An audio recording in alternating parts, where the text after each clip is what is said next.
Donald Trump மத்திய கிழக்கு பிராந்தியத்தில் கால் வைத்தால் அதிக விலைகளை செலுத்த வேண்டி ஏற்படும் என மிரட்டலான எச்சரிக்கைகளை வெளியிட்டிருக்கக்கூடிய யெமன் ஹவுதிகள். ஈரான் உச்ச தலைவரின் கடிதத்தோடு அவசரமாக ரஷ்யாவுக்கு விஜயம் செய்த ஈரானின் வெளியுறவுத்துறை அமைச்சர். ஏடன் வளைகுடா பிரதேசத்திலே தாக்குதலுக்குள்ளான சரக்கு கப்பலும் யெமன் ஹவுதிகளுக்கு எதிராக இஸ்ரேலிய ராடர் கருவிகளை களமிறக்கியுள்ள ஐக்கிய அரபு அமீரகமும். நெட்டன்யாஹூ வெளியிட்ட காணொளியும் பலஸ்தீனிய போராளிகளின் தொடர்ச்சியான தாக்குதல்களும். லெபனான் அரச இராணுவத்தோடு ஒரு தனி இராணுவ குழுவாக ஹிஸ்புல்லா இராணுவத்தினையும் ஒன்றிணைப்பதற்கான முன்மொழிவுகள் முன்வைக்கப்பட்டுள்ளனவா?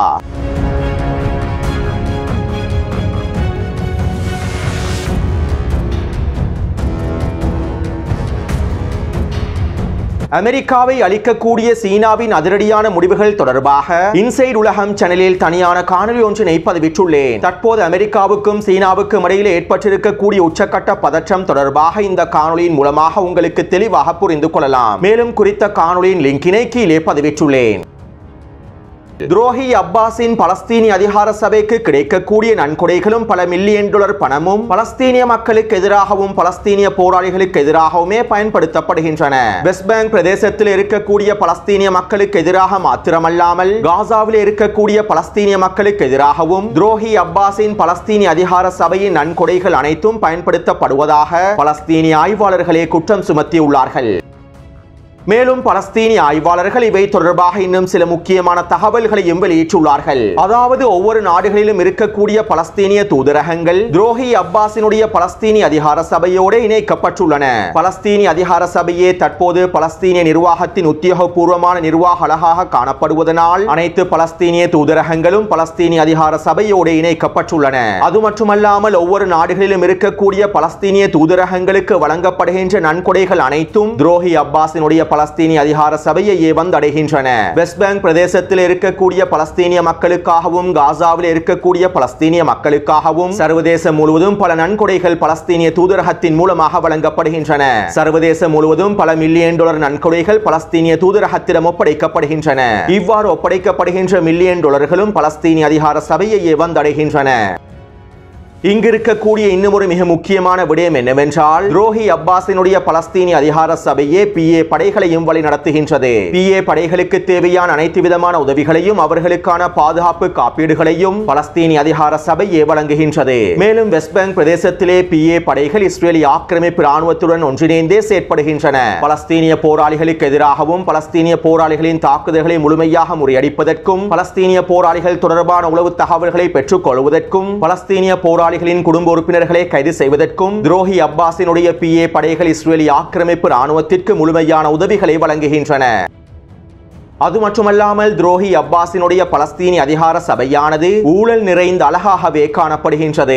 இஸ்ரேலிய ஆக்கிரமிப்பு சிறைச்சாலையில் இருக்கக்கூடிய பலஸ்தீனிய நபர்களின் குடும்பங்களுக்கான கொடுப்பனவுகளை துரோகி அப்பாஸின் பலஸ்தீனிய அதிகார சபை முழுமையாக நிறுத்தியுள்ளது. அது மட்டுமல்லாமல் இஸ்ரேலிய ஆக்கிரமிப்பு ராணுவத்தின் தாக்குதலினால் படுகாயமடைந்திருக்கக்கூடிய பலஸ்தீனிய குடும்பங்களுக்கு வழங்க வேண்டிய கொடுப்பனவுகளையும் பலஸ்தீனிய அதிகார சபை முழுமையாக நிறுத்தியுள்ளது. மேலும் இதற்காக மேற்கொள்ளப்பட்டிருக்கக்கூடிய நிதி ஒதுக்கீடுகள் அனைத்தையும் துரோகி அப்பாஸும் அவருடைய சகாக்களும் பலஸ்தீனிய அதிகார சபையின் ஜனாதிபதியாக செயற்படக்கூடிய அபு மசேனும் முழுமையாக சுரண்டி கொள்ளையடித்திருப்பதாகவும் தெரிவிக்கப்படுகின்றது. மேலும் கடந்த திங்கட்கிழமை பலஸ்தீனிய அதிகார சபைக்கு 1.6 பில்லியன் யூரோக்களை வழங்குவதற்கு நாங்கள் தயாராக இருப்பதாக ஐரோப்பிய ஒன்றியம் அறிவித்துள்ளது. இன்னும் ஓரிரண்டு வாரங்களுக்குள் இந்த பணத்தொகையும் பலஸ்தீனிய அதிகார சபையை வந்தடைந்துவிடும். மேலும் இந்த பணத்தையும் அவர்கள் பலஸ்தீனிய மக்களுக்கு எதிராகவும் பலஸ்தீனிய போராளிகளுக்கு எதிராகவும் இஸ்ரேலிய ஆக்கிரமிப்பு ராணுவத்தோடு ஒன்றிணைந்து செயற்படக்கூடிய PA படைகளுக்காகவுமே பயன்படுத்த போகின்றார்கள்.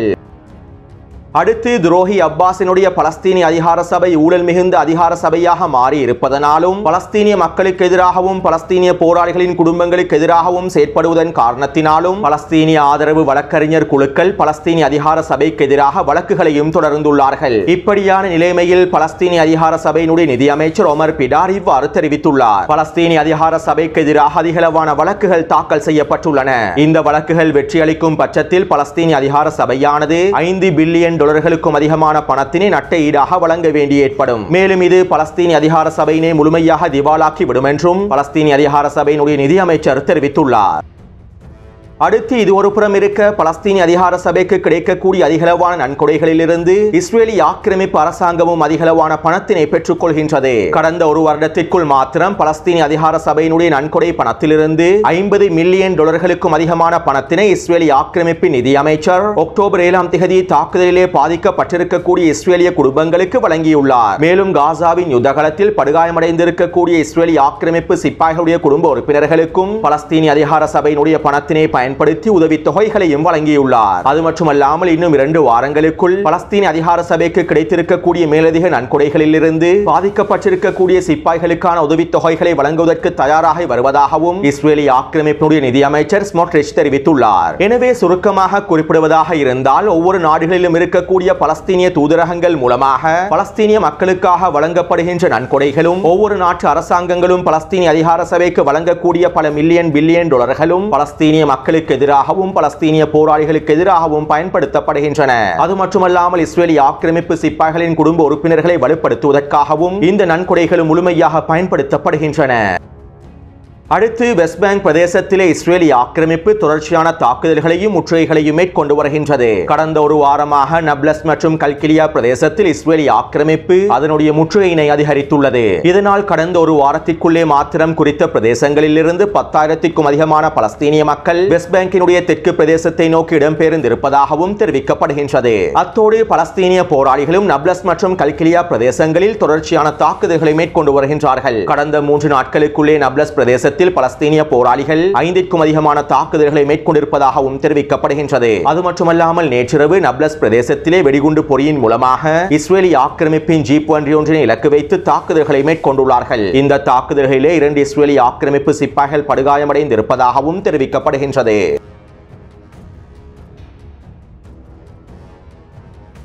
லெபனானில் இஸ்ரேலி ஆக்கிரமிப்பு ராணுவம் தொடர்ச்சியான தாக்குதல்களை மேற்கொண்டு வருகின்றது. அதிலும் குறிப்பாக தெற்கு லெபனான் எல்லை கிராமங்களில் ஒவ்வொரு நாளும் வாகனங்கள் இலக்கு வைத்து படுகொலை தாக்குதல்களை மேற்கொண்டு வருகின்றது. கடந்த 3 நாட்களாக இஸ்ரேலி ஆக்கிரமிப்பு மேற்கொண்டு வரக்கூடிய இந்த படுகொலை தாக்குதல்களில் ஹிஸ்புல்லா ராணுவத்தின் 2 உறுப்பினர்கள் படுகொலை செய்யப்பட்டிருப்பதாகவும் இஸ்ரேலி ஆக்கிரமிப்பு ராணுவம் தெரிவித்துள்ளது.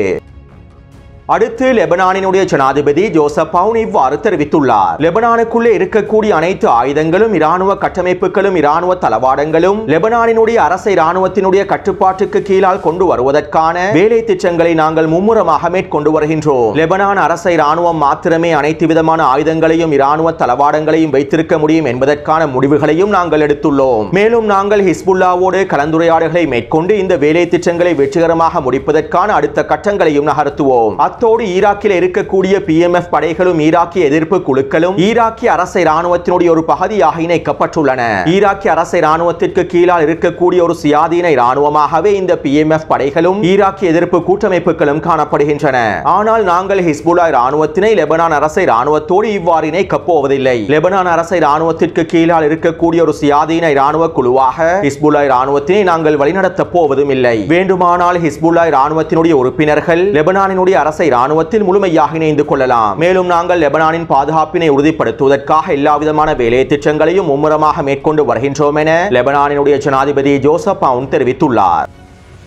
அதாவது ஹிஸ்புல்லா இராணுவத்தினுடைய அரசியல் தலைமைகள் ஈராக்கினுடைய PMF படைகள் எவ்வாறு ஈராக்கினுடைய அரசை இராணுவத்தோடு இணைக்கப்பட்டுள்ளதோ, ஈராக்கிய அரசை இராணுவத்தின் ஒரு சுயாதீன குழுவாக இயங்குகின்றதோ, அதே போன்று லெபனானுக்குள்ளே ஹிஸ்புல்லாவையும் லெபனானினுடைய அரசை இராணுவத்தில் இருக்கக்கூடிய ஒரு சுயாதீன இராணுவ குழுவாக அங்கீகரிக்க வேண்டும் என சில முன்மொழிவுகளை லெபனானினுடைய ஜனாதிபதியிடம் முன்வைத்துள்ளார்கள். எனவே ஹிஸ்புல்லாவினுடைய அரசியல் தலைமைகள் முன்வைத்திருக்கக்கூடிய இந்த முன்மொழிவை நாங்கள் ஒரு பொழுதும் ஏற்றுக்கொள்ளப் போவதில்லை என்று லெபனானினுடைய ஜனாதிபதி இந்த அறிக்கையில் தெரிவித்துள்ளார். அது மட்டுமல்லாமல் அமெரிக்காவின் அழுத்தங்களுக்கு மத்தியில் அமெரிக்காவின் கட்டளைகளுக்கு அமைவாக ஹிஸ்புல்லாவினுடைய ஆயுதங்களையும் இராணுவ தளவாடங்களையும் சுரங்கப் பாதைகளையும் முழுமையாக லெபனான் அரசை இராணுவத்தினுடைய கட்டுப்பாட்டுக்கு கீழால் கொண்டு வருவதற்கான வேலை திட்டங்களையும் ஜோசப் அவுன் மும்முரமாக மேற்கொண்டு வருகின்றார். இப்படியான நிலைமையில் ஹிஸ்புல்லாவினுடைய பாராளுமன்ற உறுப்பினர் மஹமூத் கமதி அவர்கள் ஊடகங்களிடம் இவ்வாறு தெரிவித்துள்ளார். எங்களுடைய எதிர்ப்பில் நாங்கள் கடமைப்பட்டுள்ளோம். எங்களுடைய ஆயுதங்களுக்கு நாங்கள் கடமைப்பட்டுள்ளோம். உலகிலே யாருக்கும் எதிர்ப்பினுடைய ஆயுதத்தில் கை வைக்க முடியாது.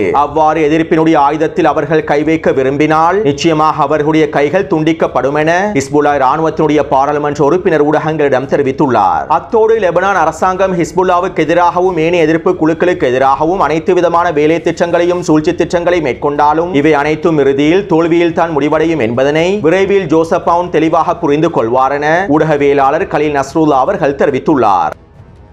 அடுத்து இன்றைய தினம் ஈரானினுடைய உச்ச தலைவர் அலி கமேனி அவர்கள் ரஷ்ய அதிபர் புட்டின் அவர்களுக்கு விசேட கடிதம் ஒன்றினை எழுதியுள்ளார். மேலும் இந்த கடிதத்தினை ரஷ்ய அதிபர் புட்டினிடம் ஒப்படைப்பதற்காக ஈரானினுடைய வெளியுறவுத்துறை அமைச்சர் அவசரமாக இன்றைய தினம் ரஷ்யாவுக்கு விஜயம் செய்துள்ளார். மேலும் இந்த ரஷ்ய விஜயத்தின் போது ஈரானினுடைய வெளியுறவுத்துறை அமைச்சர் இவ்வாறு தெரிவித்திருந்தார். யுரேனியம் செறிவூட்டலினுடைய உரிமைகள் பேச்சுவார்த்தைகளுக்கு உட்பட்டது அல்ல. கவலைகளை குறைத்து நம்பிக்கைகளை உருவாக்குவதற்கான பேச்சுவார்த்தைகளுக்கு நாங்கள் திறந்திருக்கின்றோம். ஆனால் யுரேனியம் செறிவூட்ட உரிமைகளில் யாருக்கும் கை வைக்க முடியாது. மேலும் இவை தொடர்பான பேச்சுவார்த்தைகள் எந்த பயனையும் அளிக்கப் போவதில்லை என்றும் ஈரானினுடைய வெளியுறவுத்துறை அமைச்சர் தெரிவித்துள்ளார். அத்தோடு ரஷ்ய அதிபர் புட்டின் அவர்களுக்கு ஈரானினுடைய உச்ச தலைவர் இமாம் அலி கமேனி அவர்கள் எழுதியிருக்கக்கூடிய கடிதம் தொடர்பான தகவல்கள் இன்னும் முழுமையாக வெளிப்படுத்தப்படவில்லை.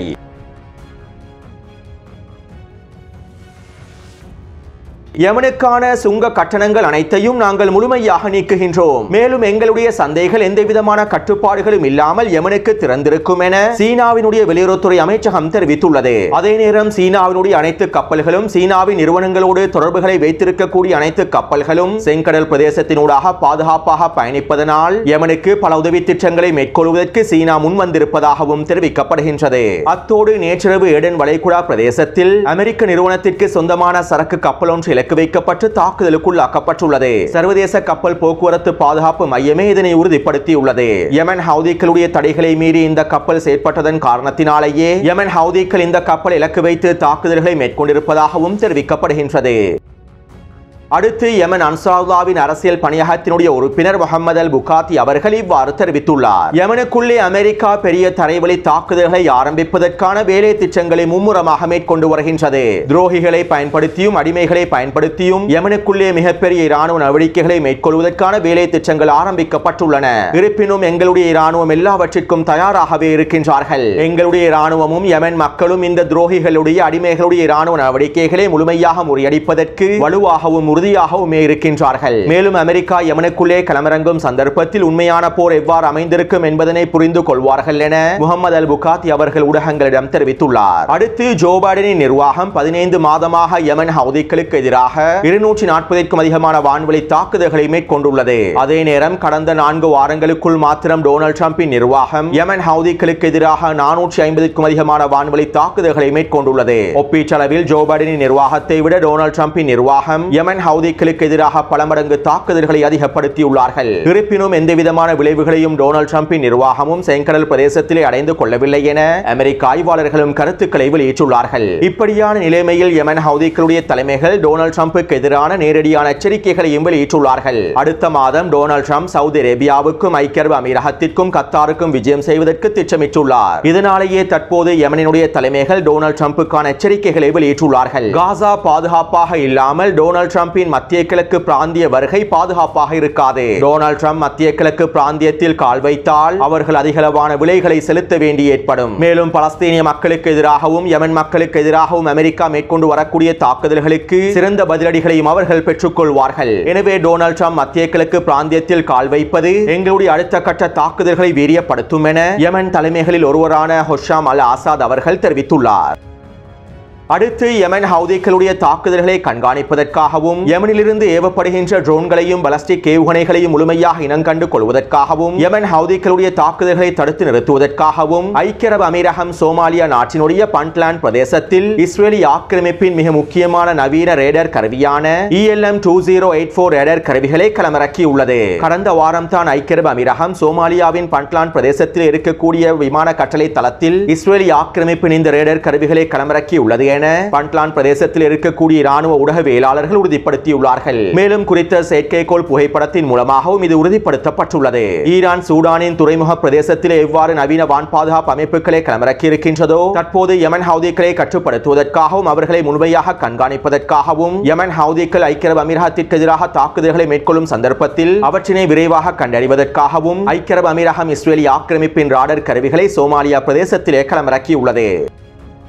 அடுத்து இஸ்ரேலி ஆக்கிரமிப்பின் உச்ச வான்வழி தாக்குதல்களினால் அமெரிக்க குடியுரிமை பெற்ற இஸ்ரேலி ஆக்கிரமிப்பு பணைய கைதியான இடன் அலெக்சாண்டருடனான அனைத்து விதமான தொடர்புகளும் துண்டிக்கப்பட்டிருப்பதாகவும் அவருடைய நிலைமை தொடர்பாக எங்களுக்கு எந்த விதமான தகவல்களும் கிடைக்கவில்லை என்றும் அபு உபைதா அவர்கள் அறிக்கை ஒன்றின் மூலமாக தெரிவித்திருந்தார். மேலும் இடன் அலெக்சாண்டர் தொடர்பான தகவல்கள் முழுமையாக துண்டிக்கப்பட்டிருப்பது நெட்டன்யாகுவின் அரசாங்கத்திற்கு அழுத்தங்களை வழங்கக்கூடிய வகையில் அமைந்திருந்ததாகவும் இஸ்ரேலி ஆக்கிரமிப்பு ஊடகங்கள் தெரிவித்திருந்தன. அத்தோடு இந்த அழுத்தங்களுக்கு மத்தியில் இஸ்ரேலி ஆக்கிரமிப்பு நிலத்திடர்களை ஏமாற்றுவதற்காக நெட்டன்யாகு இன்று காலை வடக்கு காசாவின் எல்லை பிரதேசத்திற்கு விஜயம் செய்திருந்தார். மேலும் அங்கிருந்து ஒரு காணொலி ஒன்றினையும் வெளியிட்டிருந்தார். இஸ்ரேலை அழிப்பதற்காக ஈரான் எல்லா விதமான வேலை திட்டங்களையும் மேற்கொண்டு வருகின்றது. அதே போன்று காசாவிலே ஹமாஸினுடைய செயற்பாடுகள் எங்களுடைய எதிர்காலத்திற்கு மிகப்பெரிய அச்சுறுத்தலாகும். இஸ்ரேலினுடைய எதிர்கால இருப்புக்காகவும் இஸ்ரேலினுடைய எதிர்காலத்திற்காகவும் எங்களுடைய வருங்கால சந்ததிகளின் பாதுகாப்பிற்காகவுமே நாங்கள் காசாவில் இந்த போரை தொடர்கின்றோம். மேலும் இராணுவ அழுத்தத்தின் மூலமாகவே எங்களுடைய கைதிகளை முழுமையாக மீட்டெடுக்க முடியும் என்றும் நெட்டன்யாகு குறித்த காணொலியில் தெரிவித்திருந்தார். அடுத்து இஸ்ரேலி ஆக்கிரமிப்பு ராணுவம் கடந்த 24 மணித்தியாலங்களுக்குள் வடக்கு காசாவிலும் மத்திய காசாவிலும் ரஃபா பிரதேசத்திலும் 10க்கும் அதிகமான வான்வழி தாக்குதல்களை மேற்கொண்டிருந்தது. இந்த வான்வழி தாக்குதல்களிலே 40க்கும் அதிகமான பலஸ்தீனிய மக்கள் இனப்படுகொலை செய்யப்பட்டுள்ளார்கள். அதே போன்று பலஸ்தீனிய போராளிகளும் வடக்கு காசாவின் சுஜையா கிழக்கு பிரதேசத்திலும் ரஃபா நகரு கருகாமையிலும் உச்சக்கட்ட பதிலடி தாக்குதல்களை மேற்கொண்டு வருகின்றார்கள். இன்று காலை சுஜையாவின் கிழக்கு பிரதேசத்திலே பலஸ்தீனிய போராளிகள் அதிரடியான மோட்டார் குண்டு தாக்குதல்களை மேற்கொண்டிருப்பதாகவும் தெரிவிக்கப்படுகின்றது. மேலும் இஸ்ரேலி ஆக்கிரமிப்பு ராணுவம் பதுங்கியிருக்கக்கூடிய புள்ளிகளை பலஸ்தீனிய போராளிகள் பொறிவைத்து தாக்கி வருகின்றார்கள். அது மட்டுமல்லாமல் தொடர்ச்சியாக நேரடியான துப்பாக்கிச்சூடு தாக்குதல்கள் இடம்பெற்று வருவதாகவும் களத்தில் இருக்கக்கூடிய ஊடகவியலாளர்கள் உறுதிப்படுத்தியுள்ளார்கள். எனவே இந்த காணொலி தொடர்பான கருத்துக்களை பதிவிடுங்கள். தொடர்ந்து என்னுடன் இணைந்திருங்கள். நன்றி, வணக்கம்.